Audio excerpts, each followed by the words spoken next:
ദൈവതിരുനാമത്തിന് മഹത്വം ഉണ്ടാകട്ടെ. മനുഷ്യന്റെ പണത്തിനും അവന്റെ പ്രതാപത്തിനും അധികാരത്തിനും സമ്പത്തിനും ഒന്നും അവനെ രക്ഷിക്കുവാൻ കഴിയാത്ത ഒരു ദിവസം വരും എന്ന് പറഞ്ഞാൽ നമുക്കത് വിശ്വസിക്കുവാൻ കഴിയുമോ? പക്ഷെ വിശുദ്ധ വേദപുസ്തകത്തിന്റെ അകത്ത് അങ്ങനെ ഒരു കാലം വരും എന്നുള്ളതാണ് രേഖപ്പെടുത്തിയിരിക്കുന്നത്. ഇന്ന് നമ്മൾ ചിന്തിക്കുവാനായിട്ട് പോകുന്നത് ആ കാലത്തെക്കുറിച്ചാണ്. അന്ന് എന്തൊക്കെ കാര്യങ്ങളാണ് സംഭവിക്കാനായിട്ട് പോകുന്നത്? ഈ കാര്യങ്ങൾ ദൈവവചനം പഠിക്കാനായിട്ട് ആഗ്രഹിക്കുന്ന ഒരു വ്യക്തിയാണെങ്കിൽ നിങ്ങൾ വളരെ ശ്രദ്ധിച്ച് ഈ കാര്യങ്ങളെക്കുറിച്ച് കേൾക്കുകയും മനസ്സിലാക്കുകയും ദൈവസന്നിധിയിൽ ഒന്നുകൂടി സമർപ്പിച്ച് ഒരുങ്ങുവാനും കർത്താവ് ഇടയാക്കി തീർക്കട്ടെ.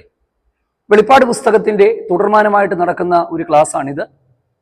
ഇന്ന് നമ്മൾ ചിന്തിക്കുവാനായിട്ട് പോകുന്നത് 6-ാം അധ്യായത്തിന്റെ 9 മുതൽ 17 വരെയുള്ള വാക്യങ്ങളാണ്. 6-ാം അധ്യായത്തിന്റെ 1 മുതൽ 8 വരെയുള്ള വാക്യങ്ങൾ കഴിഞ്ഞ വെളിപ്പാട് പുസ്തകത്തിന്റെ ക്ലാസ്സിൽ നമ്മൾ ചിന്തിച്ചിരുന്നു. അത് നിങ്ങൾ കണ്ടു കാണുമായിരിക്കും. കുഞ്ഞാട് മുദ്രകളിൽ ഒന്ന് പൊട്ടിച്ചപ്പോൾ ഒന്ന് തുടങ്ങി ആദ്യത്തെ 4 മുദ്രകൾ പൊട്ടിച്ചതിന് ശേഷം അനുബന്ധ സംഭവങ്ങൾ നമ്മൾ അന്ന് ചിന്തിക്കുകയുണ്ടായി.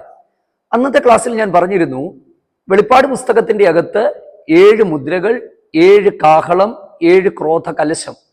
ഈ കാര്യങ്ങൾ വെളിപ്പാട് പുസ്തകം പഠിക്കുന്ന ഒരാളുടെ ഓർമ്മയിൽ എപ്പോഴും ഉണ്ടാകേണ്ടതാണ്. കാരണം അനുസരണം കെട്ട ദൈവത്തിൽ നിന്ന് അകന്നുപോയ മനുഷ്യനെ ദൈവം കർത്താവ് ന്യായം വിധിച്ച് തൻ്റെ നീതി ഇവിടെ സ്ഥാപിച്ച് മുൻപോട്ട് പോകുന്ന കാര്യങ്ങളാണ് വെളിപ്പാട് പുസ്തകത്തിൻ്റെ അകത്ത് രേഖപ്പെടുത്തിയിരിക്കുന്നത്. ഇന്ന് നമ്മൾ ചിന്തിക്കുവാനായിട്ട് പോകുന്നത് 9-ാമത്തെ വാക്യം മുതലുള്ള ഭാഗമാണ്. ആ ഭാഗം നിങ്ങൾ ഒന്ന് ശ്രദ്ധിച്ച് ഒരു ബൈബിൾ കയ്യിൽ കരുതി വായിച്ചു നോക്കിയാൽ നല്ലതായിരിക്കും. അല്ല എന്നുണ്ടെങ്കിൽ നിങ്ങൾ ഇവിടെ ശ്രദ്ധിക്കുക. 9 മുതൽ 11 വരെയുള്ള വാക്യങ്ങളിൽ 5-ാമത്തെ മുദ്ര പൊട്ടിക്കുന്നതിനെ കുറിച്ചാണ് രേഖപ്പെടുത്തിയിരിക്കുന്നത്. ഈ 5-ാമത്തെ മുദ്ര പൊട്ടിച്ചപ്പോൾ അവിടെ രേഖപ്പെടുത്തിയിരിക്കുന്നത് സ്വർഗത്തിലെ യാഗപീഠത്തിന്റെ കീഴിൽ അറുക്കപ്പെട്ടവരുടെ ആത്മാക്കളെ ഞാൻ കണ്ടു. അവിടെ എഴുതിയിരിക്കുന്നത് യാഗപീഠത്തിന് കീഴിൽ അറുക്കപ്പെട്ട ആത്മാക്കളെ ഞാൻ കണ്ടു. വിശുദ്ധനും സത്യവാനുമായ നാഥ, ഭൂമിയിൽ എത്രത്തോളം ഞങ്ങളുടെ രക്തത്തെക്കുറിച്ച് പ്രതികാരം ചെയ്യാതെ ഇരിക്കും. ഇത് പറഞ്ഞു കഴിഞ്ഞപ്പോൾ അവർക്കൊരു വെള്ള നിലയെങ്കി കൊടുത്തിട്ട് കുറച്ചൊന്നും ആൾ കൂടെ അടങ്ങിപ്പാർക്കുക, ബാക്കിയുള്ളവരോടുകൂടെയൊക്കെ വരാനായിട്ടുണ്ട്. അങ്ങനെയാണ് ആ ഭാഗം പോകുന്നത്. 5-ാമത്തെ മുദ്ര പൊട്ടിച്ചപ്പോൾ യോഹന്നാൻ യാഗപീഠത്തിന്റെ കീഴിൽ കാണുന്നത് രക്തസാക്ഷികളുടെ ആത്മാക്കളെയാണ്, അല്ലെങ്കിൽ രക്തസാക്ഷികളെയാണ്. അപ്പൊ 2-3 സംശയങ്ങൾ നമ്മുടെ ഉള്ളിലേക്ക് വരാം. 1, സ്വർഗത്തിൽ യാഗപീഠമുണ്ടോ? 2, ഈ അറുക്കപ്പെട്ടവരുടെ ആത്മാക്കൾ ആരാണ്? ഈ ചോദ്യങ്ങൾക്കെല്ലാം വളരെ വേഗത്തിൽ ഉത്തരം നൽകുവാനായിട്ട് ആഗ്രഹിക്കുകയാണ്. 1, നമ്മൾ മനസ്സിലാക്കുക, വെളിപ്പാട് പുസ്തകത്തിൻ്റെ അകത്ത് സ്വർഗത്തിൽ ആലയമുണ്ട്, നിയമപ്പെട്ടകമുണ്ട്, യാഗപീഠമുണ്ട്, എല്ലാമുണ്ട്. ഇത് വ്യത്യസ്ത സമയങ്ങളിൽ വെളിപ്പാട് പുസ്തകത്തിൽ നമ്മൾ കാണുന്നുണ്ട്. അതുപോലെ തന്നെ മോശ ഈ ഭൂമിയിൽ പണിത സമാഗമന കൂടാരം എന്ന് പറയുന്നത് സ്വർഗത്തിലെ ആലയത്തിന്റെ ഒരു മാതൃകയായിരുന്നു. അതുകൊണ്ടാണ് പർവ്വതത്തിൽ ഞാൻ നിന്നെ കാണിച്ച മാതൃക പ്രകാരം നീ അതിനെ കുറിച്ച് പണിയണം. എബ്രായ ലേഖനത്തിലേക്കൊക്കെ വരുമ്പോൾ സ്വർഗത്തിലെ ആലയത്തിന്റെ മാതൃകയാണ് ഭൂമിയിൽ അദ്ദേഹം പണിതത്. ഈ കാര്യം നമുക്ക് മനസ്സിലാക്കാനായിട്ട് പറ്റും. അപ്പോൾ ഈ സ്വർഗത്തിൽ യാഗപീഠം ഉണ്ട്. അപ്പം ഈ യാഗപീഠത്തിന് കീഴിൽ കാണുന്ന അറുക്കപ്പെട്ടവരുടെ ആത്മാക്കൾ ആരാണ്? ഈ അറുക്കപ്പെട്ട ആത്മാക്കൾ ആരാണെന്നുള്ളതിനെ കുറിച്ചുള്ള ഒരുപാട് അഭിപ്രായങ്ങൾ ഉണ്ടെങ്കിലും ഏറ്റവും നമുക്ക് സ്വീകാര്യമായ ഒരു അഭിപ്രായം എന്ന് പറയുന്നത് ഇത് പുതിയ നിയമ രക്തസാക്ഷികളല്ല. അതിന്റെ കാരണം എന്താണ്? കാരണം ഓൾറെഡി പുതിയ നിയമസഭയുടെ പുനരുത്ഥാനം അല്ലെങ്കിൽ കർത്താവിന്റെ ആ ഒരു രഹസ്യ പ്രത്യക്ഷതയിൽ അല്ലെങ്കിൽ വരവിങ്കൽ അത് കഴിഞ്ഞിരിക്കുകയാണ്. പിന്നീട് ഉള്ള ഈ ഒരു 7 വർഷത്തെ കാലഘട്ടത്തിൽ മരണപ്പെടുന്നവരുടെ രക്തസാക്ഷികളാകുന്നവരുടെ ആത്മാക്കളാണ്. അവരുടെ തന്നെ ആത്മാക്കളാണെന്ന് പറയാനായിട്ടുള്ള കാരണം എന്താണ്? അതിൻ്റെ ഒരു പ്രധാനപ്പെട്ട കാരണം അവരുടെ ദൈവത്തോടുള്ള അപേക്ഷയാണ്. കാരണം അവർ പറയുന്നൊരു കാര്യമുണ്ട്, പ്രതികാരം ചെയ്യണമേ നാഥ, ന്യായവിധി പുറപ്പെടുവിക്കണമേ നാഥ. ഈ കാര്യങ്ങളൊക്കെ നമുക്ക് ആ വാക്യത്തിന്റെ അകത്ത് നമുക്കവിടെ കാണാനായിട്ട് കഴിയും. കണ്ടോ, ഞങ്ങളുടെ രക്തത്തെക്കുറിച്ച് നീ എത്രത്തോളം ന്യായവിധി നടത്താതെ ഇരിക്കും. അന്നേരം അവർക്ക് ഒരു വെള്ള നിലയെങ്കിൽ കൊടുത്തിട്ട് അവരോട് പറയുകയാണ്, നിങ്ങൾ ഇവിടെ കുറച്ച് സമയങ്ങൾ കൂടി ഇവിടെ വിശ്രമിക്കാനായിട്ട് പറയുകയാണ്. അല്ലെങ്കിൽ കുറച്ച് സമയം കൂടെ നിങ്ങൾ ഇവിടെ അടങ്ങി പാർക്കുക, അല്പകാലം കൂടി നിങ്ങൾ സ്വസ്ഥമായി പാർക്കണം എന്നാണ് അവിടെ പറയുന്നത്. അപ്പം ഇവര് സത്യത്തിൽ ആരാണ്? ഇവര് ഈ 7 വർഷത്തെ ഈ മഹോപദ്രവ കാലഘട്ടത്തിൽ രക്തസാക്ഷികളാകുന്ന രക്തസാക്ഷികളാണ്. കാരണം അന്നത്തെ കാലത്ത് രാജ്യത്തിന്റെ സുവിശേഷം പ്രസംഗിക്കപ്പെടും. അപ്പം ഒരുപാട് ആൾക്കാർ ആ വചനത്തിന് വേണ്ടി നിൽക്കുമ്പോൾ, അവർ എതിർ ക്രിസ്തുവിനെ അനുസരിക്കാതെ ഇരിക്കുമ്പോൾ, അതിനെതിരായിട്ട് നിൽക്കുമ്പോൾ അവർക്ക് ജീവൻ കൊടുക്കേണ്ടതായിട്ട് വരും. ആ രക്തസാക്ഷികളാണ് ഇവിടെ കാണുന്നത്. ഇത് പുതിയ നിയമ വിശുദ്ധന്മാരല്ല. കാരണം പുതിയ നിയമ വിശുദ്ധന്മാർ എന്ന് പറയുമ്പോൾ പുതിയ നിയമത്തിന്റെ പഠിപ്പീരെന്താണ്? പകരത്തിന് പകരം കൊടുക്കുകയല്ല.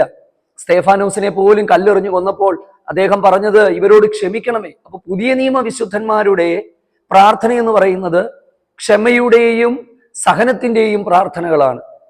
എന്നാൽ പഴയ നിയമ കാലഘട്ടങ്ങളിൽ പലരും എത്രത്തോളം പ്രതികാരം ചെയ്യാതിരിക്കും എന്നുള്ള നിലയിലാണ് അവർ പ്രാർത്ഥിക്കുന്നത്. അപ്പൊ നമുക്ക് മനസ്സിലാക്കാനായിട്ട് പറ്റുന്നത് ഇത് പുതിയ നിയമ വിശുദ്ധന്മാരല്ല, മഹോപദ്രവ കാലത്ത് രക്തസാക്ഷികളാകുന്ന ആ ഒരു രക്തസാക്ഷികളാകണം എന്ന് നമ്മൾ ചിന്തിക്കുന്നു. അപ്പം അവരോട് പറയുന്ന ഒരു കാര്യമുണ്ട്, നിങ്ങൾ കുറച്ചു നാൾ ഇവിടെ സമാധാനത്തോടു കൂടെ പാർക്കുക, ബാക്കിയുള്ളവരോട് ഇവിടെ വിട്ട് വരട്ടെ. പിന്നീട് എന്താണ് നടക്കുന്നത് എന്നുള്ളത് നമുക്ക് അടുത്ത അധ്യായങ്ങളിൽ നമ്മൾ കാണുന്നുണ്ട്. അതുകൊണ്ട് ആ ഭാഗം വിടുകയാണ്. അടുത്തത് നമ്മൾ ചിന്തിക്കുവാനായിട്ട് പോകുന്നത് 6ാമത്തെ മുദ്ര പൊട്ടിക്കുമ്പോൾ സംഭവിക്കുന്ന കാര്യമാണ്. അത് രേഖപ്പെടുത്തിയിരിക്കുന്നത് 12 മുതൽ 17 വരെയുള്ള വാക്യങ്ങളാണ്. ഈ വാക്യങ്ങളിലെ കാര്യമാണ് ഞാൻ നമ്മുടെ ഈ ഒരു സന്ദേശത്തിന്റെ ടൈറ്റിലായിട്ട് കൊടുത്തത്. മനുഷ്യന്റെ ധനത്തിനും അവന്റെ പ്രതാപത്തിനും അവന്റെ ബലത്തിനും സൗന്ദര്യത്തിനും ഒന്നും അവനെ രക്ഷിക്കുവാൻ കഴിയാത്ത ഒരു വല്ലാത്ത കാലത്തിലേക്ക് എത്താനായിട്ട് പോവുകയാണ്. അപ്പോൾ ഇവിടെ ആ വാക്യം ആരംഭിക്കുമ്പോൾ 6ാമത്തെ മുദ്ര പൊട്ടിച്ചപ്പോൾ ഒന്നാമതുണ്ടായത് ഒരു വലിയ ഭൂകമ്പമാണ്. അപ്പം ഈ ഭൂകമ്പം ഉണ്ടായപ്പോൾ സൂര്യൻ കരിമ്പടം പോലെ കറുത്തു, ചന്ദ്രൻ രക്തതുല്യമായി മാറി. അപ്പൊ നമുക്ക് മനസ്സിലാക്കാം, ഈ അഗ്നിപർവ്വത സ്ഫോടനങ്ങളൊക്കെ നടന്നു കഴിയുമ്പോൾ സൂര്യനും ചന്ദ്രനും ജ്യോതിർഗോളങ്ങളൊക്കെ മറഞ്ഞു പോകത്തക്ക നിലയിൽ കറുത്ത പുകയും ചാരവും അന്തരീക്ഷത്തിലേക്ക് ഉയർന്ന് ഇരുട്ടായ സ്ഥലങ്ങൾ നമ്മൾ ചരിത്രങ്ങളിൽ നമ്മൾ വായിച്ചിട്ടുണ്ട്. അപ്പോൾ സമാനമായി ഈ ഭൂമിയെ നടുക്കുന്ന ഒരു വലിയ ഭൂകമ്പം ആ കാലഘട്ടത്തിൽ ഉണ്ടാകുകയും സൂര്യനും ചന്ദ്രനുമെല്ലാം കാഴ്ചയിൽ നിന്ന് മറയുമാറ് ഭയാനകമായ ഒരു സ്ഥിതി ആ സമയത്ത് ഉണ്ടാകുകയും ചെയ്യുമെന്ന് നമുക്ക് മനസ്സിലാക്കാം. എപ്പോഴാണ്? 6ാമത്തെ മുദ്ര പൊട്ടിക്കുന്ന സമയത്ത്. അത് കഴിയുമ്പോൾ എഴുതിയിരിക്കുന്നത്, അത്തിവൃക്ഷം പെരുങ്കാറ്റ് കൊണ്ട് കുലുങ്ങി കായുതിർന്നു വീഴുന്നത് പോലെ ആകാശത്തിലെ നക്ഷത്രങ്ങൾ ഭൂമിയിൽ വീണു. അപ്പം സാധാരണക്കാരായ ആളുകൾ ചിന്തിക്കും, ഈ ആകാശത്തിലെ നക്ഷത്രങ്ങളൊക്കെ ഭൂമിയിൽ വീണാൽ ഈ ഭൂമി അതിനെ താങ്ങുമോ എന്നുള്ളതാണ്. അപ്പം ഈ നക്ഷത്രങ്ങൾ എന്ന് പറയുമ്പോൾ നമ്മൾ മനസ്സിലാക്കണം, ഈ ഉൽക്കകൾ, അതുപോലെ തന്നെ ഈ ബഹിരാകാശത്ത് ഒരുപാട് ബഹിരാകാശ പേടകങ്ങളുണ്ട്. അപ്പം അതൊക്കെ താഴോട്ട് വരാനുള്ള സാധ്യതകളാകാം അതിനകത്ത് എഴുതിയിരിക്കുന്നത്. അപ്പം എന്തായാലും ഇത്തരത്തിലുള്ള വലിയ ഉൽക്കാപതനവും ആകാശത്തിലുള്ള ഉപഗ്രഹങ്ങളുടെ വീഴ്ചയും ഒക്കെ നിമിത്തമായിട്ട് ഒരു വല്ലാത്ത ഒരു സാഹചര്യത്തിലേക്ക് ഈ ഭൂമി മാറ്റപ്പെടും എന്ന് നമുക്ക് മനസ്സിലാക്കാനായിട്ട് പറ്റും.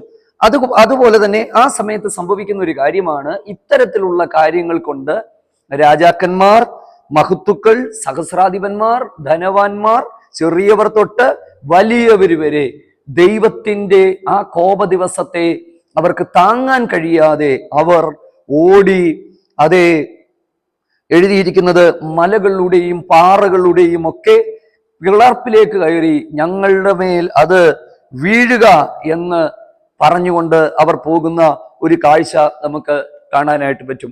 അപ്പോൾ മനുഷ്യൻ ഇന്ന് ഉണ്ടാക്കിയ ഈ ആധുനിക സൗകര്യങ്ങളിൽ, ടെക്നോളജികളിലെല്ലാം അവൻ ഇങ്ങനെ അഭിമാനം പൂണ്ടു നിൽക്കുമ്പോൾ, ഈ സംവിധാനങ്ങളെല്ലാം താറുമാറാകുമ്പോൾ അവന് ജീവിക്കാൻ പറ്റാത്ത ഒരു വല്ലാത്ത അവസ്ഥയിലേക്ക് എത്തും. അത് നമുക്ക് ചിന്തിക്കാവുന്ന കാര്യം മാത്രമേ ഉള്ളൂ. കാരണം നമ്മുടെ കയ്യിൽ പോലും പിന്നെ ഒരു രൂപ പോലും ഉണ്ടാകത്തില്ല. അപ്പൊ ചിന്തിക്കും, ഇങ്ങനൊരു കാലം വരുമോ? ഇങ്ങനൊരു കാലം ഓൾറെഡി നമ്മൾ കണ്ടു കഴിഞ്ഞതാണ്, ഇല്ലേ? 2007 മുതൽ 2011 വരെയുള്ള കാലഘട്ടങ്ങളിൽ വേൾഡ് എക്കണോമിക് ക്രൈസിസ്, ആ ഒരു സാമ്പത്തിക മാന്ദ്യമുണ്ടായ സമയങ്ങളിൽ എത്ര പേരുടെ ജോലി നഷ്ടപ്പെട്ടു, എന്തുമാത്രം ക്രൈസിസ് ഉണ്ടായി. കൊറോണയുടെ സമയങ്ങളിൽ ഒരു വീടിന്റെ അകത്ത് പൂട്ടിയിടത്തക്ക അല്ലെങ്കിൽ പൂട്ടിയിട്ട് അതിൻ്റെ അകത്തൊന്നും പുറത്തിറങ്ങാൻ പറ്റാത്ത അവസ്ഥയിൽ നമ്മളായി പോയി. എന്തുമാത്രം സ്ഥാപനങ്ങൾ പൂട്ടിപ്പോയ ഒരു അവസ്ഥയിലേക്ക് വന്നു. 2018-19 കേരളത്തിലെ പ്രളയ കാലഘട്ടങ്ങളിൽ സമ്പന്നരായ മനുഷ്യർ പോലും ഒരു കഷ്ണം ബ്രെഡ് ഞങ്ങൾക്ക് കിട്ടിയിരുന്നെങ്കിൽ കൊള്ളാമായിരുന്നു എന്ന് പറഞ്ഞ് നിലവിളിക്കുന്ന കാഴ്ചകൾ മാധ്യമങ്ങളിൽ നമ്മളൊക്കെ കണ്ടവരാണ്. നമ്മളൊക്കെ അതിന് സാക്ഷ്യം വഹിച്ച ഒരു തലമുറയാണ്. അപ്പോൾ ഈ വചനത്തിൽ എഴുതിയിരിക്കുന്ന കാര്യങ്ങൾ അക്ഷരാർത്ഥത്തിൽ സംഭവിക്കും. ഇന്ന് നമ്മൾ അതിനെക്കുറിച്ചാണ് ചിന്തിച്ചത്. 2 കാര്യങ്ങളാണ് ചിന്തിച്ചത്. 1, അറുക്കപ്പെട്ടവരുടെ ആത്മാക്കൾ. 2, ദൈവിക ന്യായവിധി. അവിടെ എഴുതിയിരിക്കുന്ന ഒരു കാര്യം, ആകാശം, പദം ഒന്ന് ശ്രദ്ധിക്കുന്നത് നല്ലതായിരിക്കും. ആകാശം ചുരുൾ പോലെ, അല്ലെങ്കിൽ ആകാശം പുസ്തക ചുരുൾ ചുരുട്ടും പോലെ ആകാശം മാറിപ്പോയി. അതെങ്ങനെയാ സംഭവിക്കുന്നത്? നമുക്കറിയാം, ആകാശത്തിന് വ്യത്യസ്തമായ തട്ടുകളുണ്ട്. ഈ തട്ടുകൾക്ക് മാറ്റം ആ സമയത്ത് ഉണ്ടാകും. നമുക്കറിയാം, ഒരു തട്ടിലുള്ള ഓസോൺ പാളിയെ കുറിച്ച് നമുക്കറിയാം. ആ ഓസോൺ പാളിയിൽ വിള്ളലുകൾ വീണിട്ട് ഈ അന്തരീക്ഷത്തിലേക്ക് കൂടുതലായിട്ട് ഈ അൾട്രാവയലറ്റ് രശ്മികൾ കടന്നു വന്ന് സംഭവിച്ചുകൊണ്ടിരിക്കുന്ന അത്തരത്തിലുള്ള പ്രശ്നങ്ങൾ നമുക്കറിയാവുന്ന കാര്യങ്ങളാണ്. അപ്പം ഈ ആകാശത്തിന്റെ തട്ടുകൾക്കൊക്കെ ആ സമയത്ത് മാറ്റം വരികയും അത് മുഴുവൻ മനുഷ്യന്റെ ജീവിതത്തെ അത് ബാധിക്കുകയും ചെയ്യുമെന്നുള്ളത് നമുക്ക് മനസ്സിലാക്കാനായിട്ട് പറ്റുന്നതാണ്. അപ്പോൾ ഇത്രയും പറഞ്ഞുകൊണ്ട് ഇന്നത്തെ ഈ വെളിപ്പാട് പുസ്തകത്തിന്റെ ക്ലാസ് ഇവിടെ നിർത്തുകയാണ്. ദൈവം നമ്മളെ സഹായിക്കട്ടെ. അടുത്തത് 7-ാം അധ്യായമാണ്. കർത്താവ് അനുവദിക്കുന്നെങ്കിൽ അടുത്ത ദിവസങ്ങളിൽ 7-ാം അധ്യായത്തിൽ നിന്നുള്ള ബാക്കി ചിന്തകൾ നമുക്ക് കേൾക്കാം. വളരെ ഷോർട്ടായിട്ട് മാത്രമാണ് ഞാൻ ഈ കാര്യങ്ങളൊക്കെ പറയുന്നത്. കാരണം ഡീറ്റെയിൽഡ് ആയിട്ടുള്ള ഒരു പഠനത്തിന്റെ ആവശ്യം നമുക്കില്ല. 2, ഇങ്ങനെയുള്ള യൂട്യൂബിലൂടെയൊക്കെ അതിനുള്ള ബുദ്ധിമുട്ടുകൾ ഒത്തിരി ഉണ്ട്. ദൈവം നിങ്ങളെല്ലാവരെയും സഹായിക്കട്ടെ. സാധാരണക്കാർക്ക് മനസ്സിലാകുന്ന രീതിയിൽ ഒന്ന് പറഞ്ഞത് മനസ്സിലാക്കി തന്നു എന്ന് മാത്രമേ ഉള്ളൂ. കർത്താവ് നിങ്ങളെല്ലാം അനുഗ്രഹിക്കട്ടെ. വീണ്ടും അടുത്ത സന്ദേശവുമായിട്ട് നമുക്ക് ഒരുമിച്ച് കാണാം. ആമേൻ. God bless U.